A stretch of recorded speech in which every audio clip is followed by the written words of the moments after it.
কিন্তু আমার সব টিমমেট কিন্তু চাঁদের দেশে চলে গেছে। সামনে ছিল একটা রিজন প্লেয়ার, তো এখানে কিন্তু আমি তাকে ডাউন করে দিয়ে তাকে কিন্তু এখান থেকে কনফার্ম করে দেই। কনফার্ম করে দিয়ে তার কাছে যাবো। তার কাছে যাওয়ার কারণটাই হইতেছে স্নাইপার ভাই। তার কাছে কিন্তু স্নাইপার ছিল, ডাবল স্নাইপার। লুট বক্স থেকে এখানে ডাবল স্নাইপার নেওয়ার পরে আমার সামনে ছিল পুরা 4টা প্লেয়ার। সেই 4টা প্লেয়ার ছিল একই স্কোয়াড। এখানে তার স্কোয়াডের ভিতরে আমি একটা ডাউন করে দেই। তো তার টিমমেট তাকে কিন্তু বাঁচাইতে চাইতেছিল, পরে আমি ওকেও ডাউন করে দেই। তার আরেকটা টিমমেট কিন্তু ওরেও বাঁচাইতে চাইতেছিল। আমি এখান থেকে আইরিশ অন করে দিয়ে স্প্যাম শুরু করে দেই। পরে এখান থেকে একটা কিল শুধু কনফার্ম হয়ে যায়, আবার ডাউন হয়ে যায়, আবার রিভাইভ দেয়। কি একটা ভয়ানক সিচুয়েশন। পরে কিন্তু ওখানে একটারে বাঁচাই দেয়, আরেকটা কনফার্ম হয়ে যায়। মানে মোটামুটি আরো 3টা প্লেয়ার আছে। 3টার ভিতরে আমি এখান থেকে আরো একটা ডাউন করে দেই। তো ডাউন করার পর আমি আবারও স্নাইপার দিয়ে ওখানে মারা ট্রাই করতেছিলাম, কারণ ওখানে মাত্র প্লেয়ারটারে কিন্তু রিভাইভ দিয়ে দিয়েছে। আমি এই প্লেয়ারটারে কনফার্ম করে দিই। আমি এখান থেকে লঞ্চ প্যাড মারে কিন্তু আগের দিকে যাব। লঞ্চ প্যাড মেরে সামনে আসার পরে ওই 2টা প্লেয়ার আমার যেভাবে স্প্যাম দিতেছিল ভাই, আমার স্প্যাম একদম 50 এর কাছাকাছি নিয়ে আসছিল। এখানে আমি আইকিউ খাটিয়ে নেট মারি আর হচ্ছে স্নাইপার দিয়ে স্প্যাম করি আর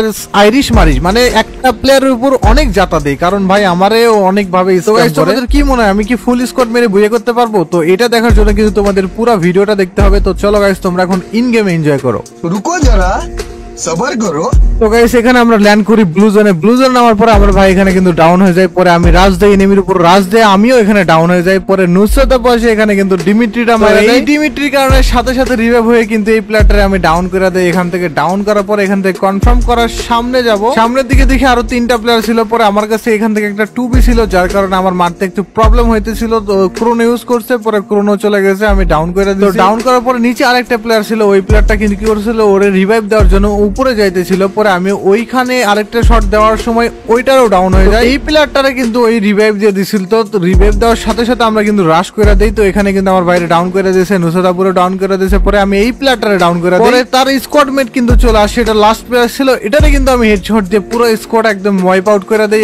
স্কোয়াড ওয়াইপ আউট শেষে আমরা কিন্তু ব্লু জোনে যাব। তখনই দেখি সামনে কিন্তু ওয়ালমার ছিল। পরে আমি এখান থেকে আইরিশ মাইরা ভাই এখান থেকে কিন্তু একদম ফায়দা উঠাই নিছি। আইরিশ যে একটা প্লেয়ার ডাউন করছি, তার টিমমেটরে মারা দিয়েছি, তার আরেকটা টিমমেটরে মারা দিয়েছি। মানে একদম ভাস করে দিয়েছি। মানে আইরিশ থাকলে ভাই ফায়দা কে না উঠাবে বলো? তো সামনে যাইতেই যাইতে আরেকটা প্লেয়ার ছিল। এই প্লেয়ারটা আমার লাফানোর মারা ট্রাই করতেছিল, এখানে 150 মারা দিয়েছে। তার পুরো টিমমেট কিন্তু আমাকে পেছন থেকে ডাউন করে দেয়। আর আমার টিমমেটের এখান থেকে কিন্তু আমার থিবা আছে ভাই, আর থিবা যেখানে আছে সেখানে আর কোনো কথা হবে। তো এখানে আমি রিভাইভ হওয়ার পরে আমি কিন্তু এখানে এসপি একদম ফুল করে নেই। ওইদিকে কিন্তু আমার টিমমেট ডাউন হয়েছিল, এনিমিও নাকি ডাউন হয়েছিল। তার আরেকটা টিমমেট কিন্তু স্নাইপার প্লেয়ারে কিন্তু চলে আসছিল। মানে কি ভয়ানক সিচুয়েশন, কারণ ভাই যার কাছে স্নাইপার দেখি তারে দেখে ভয় লাগে। এগুলোরে মেরে সামনের দিকে যখন আগাবো, তারপর দেখি ফ্যাক্টরিতে ভাই উপরে বসে আছে। ওই উপরে প্লেয়ারটারে আমি এখান থেকে ডাউন করার পর দেখি রিভাইভ দিতেছে। পরে দেখি ভাই পুরো গ্যাং নিয়ে উপরে বসে আছে। কি ক্যাম্পার রে ভাই, কি ক্যাম্পিং, হোয়াট এ ক্যাম্পিং ভাই। বাংলাদেশি প্লেয়ার, এটা তোমরা প্রমাণ করে দিলা ভাই। এখানে একটা প্লেয়ার নাম ছিল, এর কিন্তু নেট ছিল না। পরে ফায়দা কিল একদম ফাও ফাও কিল কিন্তু মাইরা দিয়েছে। এখান থেকে মাইরা দেওয়ার পরে উপরে দিকে আরো প্লেয়ার ছিল।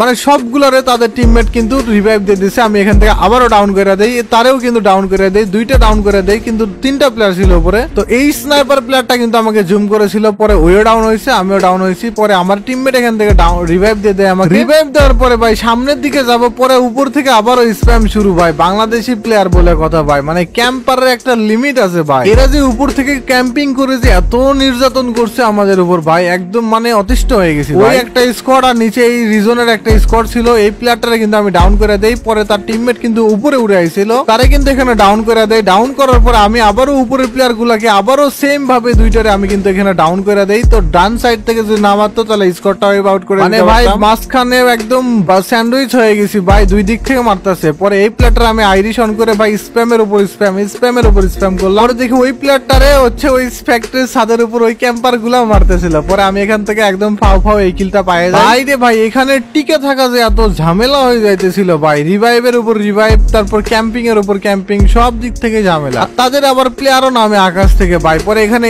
এইটারে মারতে যাই, আমি এখানে ডাউন হয়ে যাই ভাই। এটা কোনো কথা হইলো ভাই? কও, তোমরাই কও ভাই।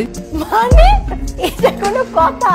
তো গাইস তোমরা এখন দেখতেই পারবা, ওই যে দেখা যায় ভাই, দেখো ক্যাম্পিং এর একটা লিমিট আছে ভাই। পুরো 3টা প্লেয়ার উপর থেকে কিভাবে স্প্যাম করতেছিল, নির্যাতন করতেছিল। তো ভাই আমার সামনে কিন্তু রিজনের ওই প্লেয়ারটা ছিল। আমার সবকটা টিমমেট কিন্তু এখানে চাঁদের দেশে চলে গেছে। পরে আমি এখান থেকে ডাউন করে দেই। ডাউন করে বক্স থেকে ডাবলএম নিয়ে কিন্তু এই পুরো স্কোয়াডের সামনে পড়ে যাই। পুরো 4টা প্লেয়ার ছিল এখানে, আমি একটারে ডাউন করে দেই, একটা বাঁচাইতে যাইতেছিল, এটারও ডাউন করে দেই। ওটা 3rd নাম্বার প্লেয়ার যেটা ছিল, ওই কিন্তু ওরে বাঁচানোর জন্য কত চেষ্টা করতেছিল এখানে ভাই, পরে একটার শুধু কনফার্ম করতে পারে, আরেকটা টিমমেটের রিভাইভ দিছিল, পরে আবারও ডাউন দিছিলাম কিন্তু কাজ হয় নাই ভাই, ওখানে দুইটা প্লেয়ারই বেঁচে ছিল। আর 4 নাম্বার প্লেয়ার যেটা আমার সামনে ছিল এটারে কিন্তু আমি 2 শট দিয়ে এখানে ডাউন করে দেই। ডাউন করার পরে ওই দুইটা লাস্ট।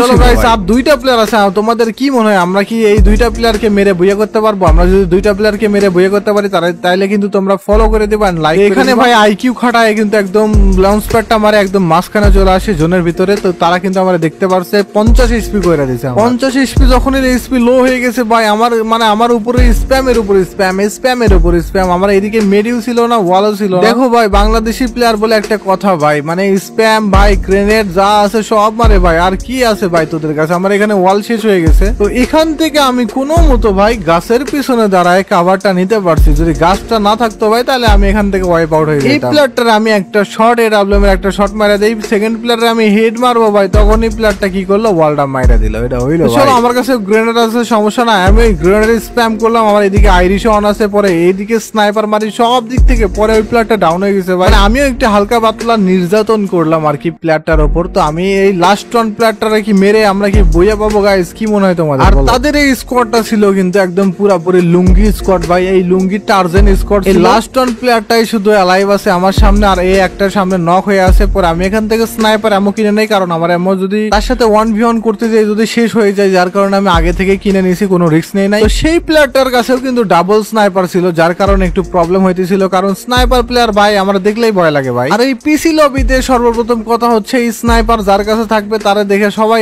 নরমালি ভয় করবে, কারণ ভাই হ্যাকার না নরমাল কিছু। এখানে আমি একটা শট কানেক্ট করে দেই, তো ভাবছিলাম যে একটা শট কানেক্ট হয়ে গেছে, আরেকটা শট এমনি মাইরা পরে বুইয়া হয়ে যাবে। ওই প্লেয়ারটা আমাকে একটা শট মাইরা দেয়, পরে এখানে আরেকটা শট দিয়ে পরে এখান থেকে বুইয়া হয়ে যায়। তো গাইস, তোমরা যারা যারা এখন লাইক করো নাই অবশ্যই লাইক করবে, যারা যারা ফলো করো নাই অবশ্যই ফলো করে দিবা। তো দেখা হচ্ছে তোমাদের সাথে আবারও পরের কোনো ইন্টারেস্টিং ভিডিও নিয়ে। তো এই পর্যন্ত সবাইকে আল্লাহ হাফেজ, tata, bye bye, good night.